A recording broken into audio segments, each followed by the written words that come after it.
a guy wrote something. I think it was called The Diary of an Unreal Engineer, and he'd been doing video game development in Unreal for a very, very, very long time. And he would go consult with companies. Um, and he said after he would go into the company, he'd talk to a bunch of people, then he'd go report to the CTO or whoever hired him, and they'd always be like, "What? How did you get the team to tell you all these insights about our company? We didn't know any of this." And he was like, "It's like they thought I was, either torturing them or bribing them or some fancy." It's like I just asked them, Yeah. but no one had ever asked him. And I think that most companies out there know the problems internal. Someone internal knows the problem. And probably some people know about some problems that aren't real problems, but the vast majority, if not all of the problems that your company has, are known by the people that work there. Yeah. Yeah. The question is, are you having the conversation and learning from Right. them And what they I know? would, I would submit to you that whoever's listening to this podcast right now, the majority of people, if you're working in a game studio, you know of something. You're just not going to bring it up. You know who you are. I'm talking Mm-hmm. to you in the audience listening right now. There is a greater than 50% chance, maybe much higher than 50%, that there is something, there's an issue, there's a problem, and you have not raised it. You have not addressed it. And you may not just because you can't, or the conditions that your company would have a cost for you to raise it. Yeah. Yeah. I've never worked in any job where that wasn't true. Yeah. In game dev or out. There was always, and then the question is what happens when you raise it, and this is where, if you are out there and you're trying to build a team or a company, one of the questions I think you should have is, how do I make it safe for people to raise it? How do I make it safe? I would say, I would suspect 80% of the people who aren't raising the issue, it's not, it's not a company problem. It's a you problem. You just don't have the balls to say, to raise it. In 80% of this, let's just be real, right? Yeah. Well, it's something they probably haven't observed. They haven't been trained to Yeah. do. If anything, they've seen the opposite pattern. They've seen, you said that you saw issues and you were told leave it alone. Yeah. Leave that alone. We don't talk about that. We don't. That's wasting who knows how much money every month. Don't worry about it. Yeah. But And, we don't. yeah, and We I don't. hate to give the advice like, hey, you have to raise these problems and bring them to management, and somebody does and they get fired. And that could happen. Well, one of the things I'll say though is, one, I would guess most people see more than one of those Mhm. issues, and a thing that I've encouraged people to do is, okay, the right way to handle this issue, especially if you're not that familiar with raising the issues, with having the hard conversation, is probably not like, uh, sending an email to the CEO and CCing the entire company with this is what the issue is. Yeah. Like, that's not going to go well. But what you could do is you could say, okay, I see 5 issues maybe, and let me stack rank them in two ways. One is how bad are they for the company, and the other is how much risk am I engaging by even talking about this.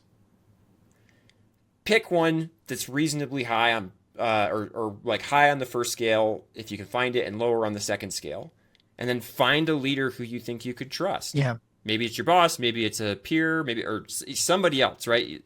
And bring that one issue Yeah. up and just be like, I'd like to bring this one issue up, because in some sense you almost need reps doing this You do. to get You can get better familiar at with it. it. So that's the thing with Yeah. personality and like reading these issues is with more reps and starting small and working your way up, you can become that person.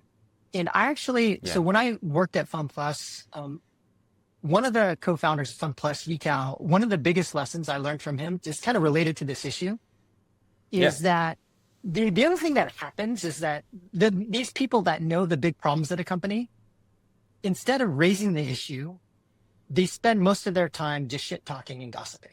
And they'll be like, oh yeah, Yeah. Fred or Sally, blah, blah, he's so fucked up. He does this and does that, blah, blah, blah. We got these problems. And all they do is gossip and basically orient and just obsess on the problem.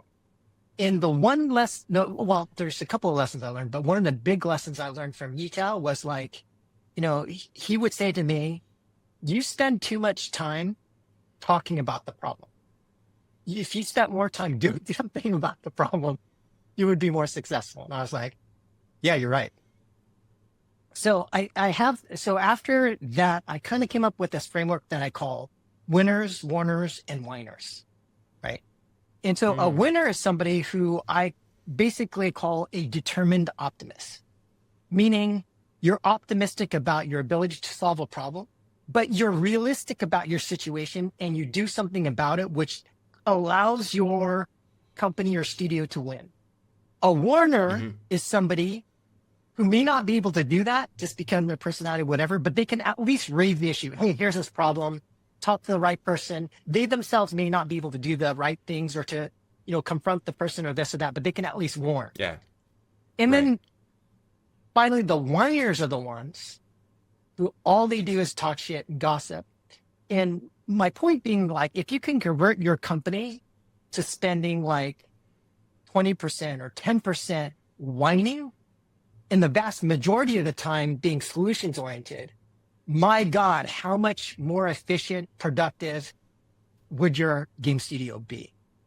And so you want to try to figure out how to invert this, the amount of time you spend on talking and like commiserating on a problem, and make that time be mainly about focusing on the solution and trying different kinds of solutions. And I do think that if you can do that, your probability of success and those outcomes are going to dramatically increase. Yeah. Yeah, I think especially if you get that across a company. Yeah, because it's weird if you were to go ask CEOs in the wild, hey, would you rather your people brought up issues or didn't? Most of them would say, I'd rather they bring them up. And then when you go and you say, cool, do you behave in a way that encourages that? And are you hiring for that? And are you rewarding it when people do it? It's like, oh, okay, maybe that's not happening as much. But that root cause of I think most people do want to know. Like I could say for you, if I asked you as a CEO, like, do you want to know? Do you wish people brought you more problems that you could help them resolve? It's probably like yes, because I'm one set of eyeballs. I had one more question. Okay. And then there's perhaps an open-ended space, but maybe we already covered this. But it's what do you think most of game dev is getting wrong right now? There was research done many years ago called the Games Outcomes Project. And they studied a lot of different games and the factors that led to success or failure. And the two risks that they highlighted that were the biggest that had the highest kind of correlation with successful outcomes was one, risk. Did this company address their biggest risks first? And two, the scope of the project. Was the game appropriately scoped or did they try something too ambitious? I think we may have made a mistake on the second part, because the scope of the project for the kind of team that we have, it's a lot. So there's a lot to overcome. But those would be the things that I think that people should watch out for. And that's kind of like impacting the outcomes of games today. Cool. Anything else you want to add? Anything else you want to cover today? I think it's important, especially if you are some kind of, you don't have to be a founder, but even if you're a lead or a founder at a game studio, you are in a role that can potentially move the needle for your product and can help determine the successful outcome for your game. I think it's very important to have an open mind and to also always kind of like reevaluate how you're doing things. And to that end, I think it's important to have some kind of external feedback. So a tribe of some kind. And I personally also meet once a month with a group of 6 other game studio CEOs. And we regularly talk about different problems and issues that we all face. And I think that there is bias. There are folks who aren't thinking clearly about the way that they're doing things, and having that external group to basically keep you in check, Are you going to admit a mistake if somebody on your team proves you're wrong on something? Or are you going to let your ego get in the way and dismiss it or hide it? Like keep an Mm. open mind and regularly audit yourself. That would be my last bit of advice.